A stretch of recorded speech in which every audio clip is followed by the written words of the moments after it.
So our first speaker on our topic of organics and rot is Hilary Near.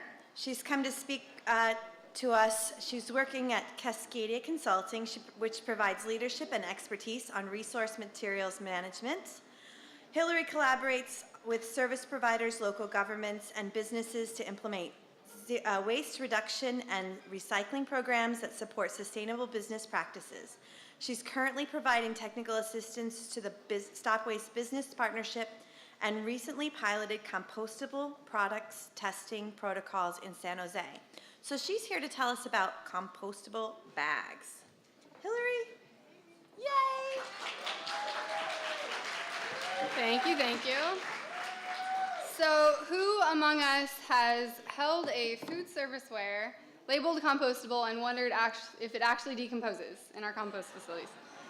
Yeah, well, I'm not going to answer all of your questions today, but I do want to share some insight of some national conversation that's going on to answer this question, as well as some local initiatives from the city of San Jose. So in my brief 10 minutes, how do you do this? There we go. I'll just give some background, a little bit of 101, and then share a summary of our field testing, some of the results, and some next steps, and invitation to continue the conversation. So Biodegradable Products Institute is a stakeholder group, government, industry, academia. They verify that products have met the ASTM standards and then have this label to educate and label products. The ASTM is a voluntary international group that distributes different criteria for testing products, but in the lab primarily, and has the ASTM D6400 for compostable plastic packaging and D6868 for packaging with compostable plastic film. And the main difference between biodegradable and compostable is that compostable has a time frame and an environment attached to it. So some of the three issues, some context to these conversations, is labeling. Biodegradable Products Institute does a great job. The label is gaining some recognition, but there's still a long way to come before you can distinguish the compostable from the conventional alternative. In education, BPI also has a great website. They're improving it even more, but we still have a long way before consumers can tell the difference and put your product in the correct place. And then the field versus lab testing has most directly relates to our San Jose project. The ASTM is currently working with composters, scientists, other stakeholders to refine the disintegration standards in the lab tests to better reflect the experience at commercial compost facilities. So Newbie actually was a part of this pilot testing along with the field testing we did for San Jose. And Cedar Grove is currently the only facility that is doing field testing, has a protocol, and recommends direct products with this label. So the city of San Jose, as you heard from Jeff, a good introduction of their wet-dry system. They're reworking it. We worked with Newbie and ZBES, the two facilities that collect their organic material, process their organic material, to develop a testing pilot project to better identify and recommend products in the field that would actually decompose in their composting facilities. So the facility staff is currently recommending on kind of a case-by-case basis, often deferring to BPI, but they're considering a styrofoam EPS ban, and they want to be able to more confidently recommend products that are actually going to, be able to be diverted in their system. So the real content, of the project was last August through November, we piloted a protocol that we developed with insight from 15 other facilities that are already either testing or accepting food serviceware and observing the processing of those food serviceware compostable in their facilities. So with their insight, we developed a protocol that combines both mesh bags, so using the control of putting products in a mesh bag with feedstock, as well as some loose product testing in the compost areas. So at Newbie, we designated a testing area in their large open window system, and at ZBEST, we just designated a small aerated static pile bag that we could control. So here's some photos of some of the 6 steps that were involved. So first, we engaged just one food serviceware and bag manufacturer that had a wide variety of products that were actually already being composted in many cases at both those facilities, and they asked to remain anonymous at this point. The second stage was prioritizing the products. So they had a really large range of products, and we wanted to test only BPI certified products and also a wide variety of resins. So we chose fiber, and that's paper, but also a renewable fiber product. We chose compostable plastic and then coated fiber products to test. And then third, we inventoried them, took really copious amounts of photos to measure them and understand what we were starting with. And then we introduced them into mesh bags. Similar to a lot of other facilities, acknowledge that this is a way to keep track of the products in the system. And we made sure not to put any products with the same resin type in the same bag so we could identify fragments after composting. And we also inventoried some loose products to just introduce those into the windrow and see if we could find some fragments afterwards. Then we composted as normal, taking some additional data points of the composting process to be able to understand what parameters the products went through. But then we worked with the facility staff to remove the bags from the testing areas or the test bag. We let them dry for a little bit, and then we conducted disintegration analysis. So this consisted of, we proposed an all or nothing disintegration criteria. So this meant instead of recovering, we tried to recover every single visible fragment of the products, but we really focused on spending 30 to 45 minutes per bag, recovering as many fragments as we could find, and then every single piece of white tape from the compost, from the inventory that we made of each product.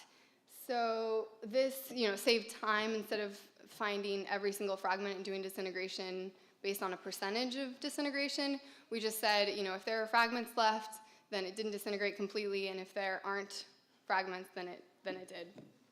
And then we didn't have a lot of success with the loose testing, so we couldn't find a lot of the products in the 16 cubic yards of feedstock after composting, but I'll share some of the results. So the process this field testing was really more about the process and refining the protocol than the results, but I thought you'd be interested to see that at Newbie, of the 21 products that we introduced into the mesh bags, 13 of them we still found fragments remaining after the whole composting process, and those were actually all comprised of fiber. So that's renewable fiber, paper lined with compostable plastic. At ZBest, of the products with fragments remaining, 2 of them were composed of compostable plastic, and then 10 of them were made of fiber.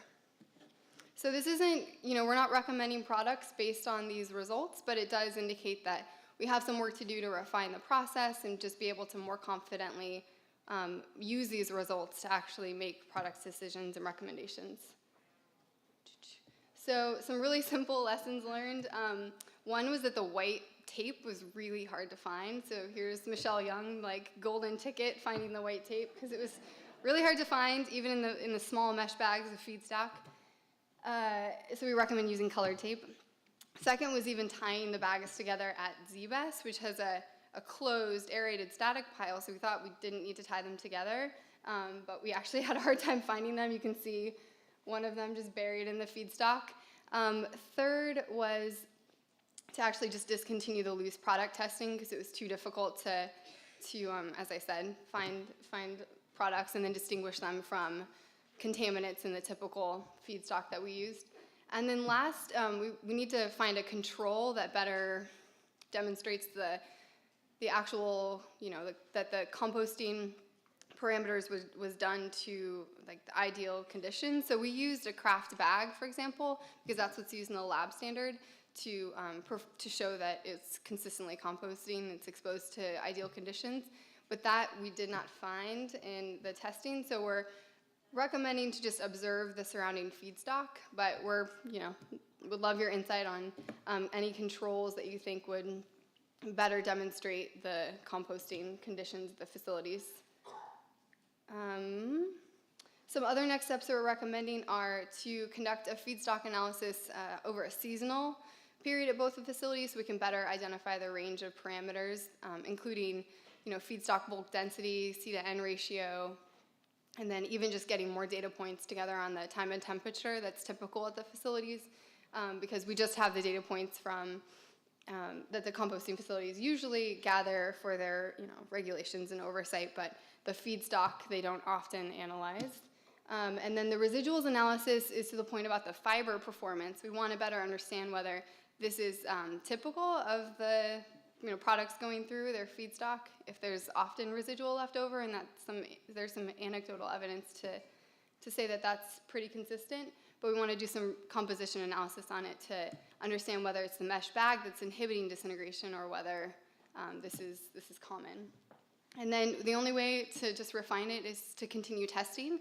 And so we are also part of, this is also happening on a national scale, this conversation about compostable plastics and their role in our materials management structure is happening hosted by the USCC, the Compostable Plastics Task Force.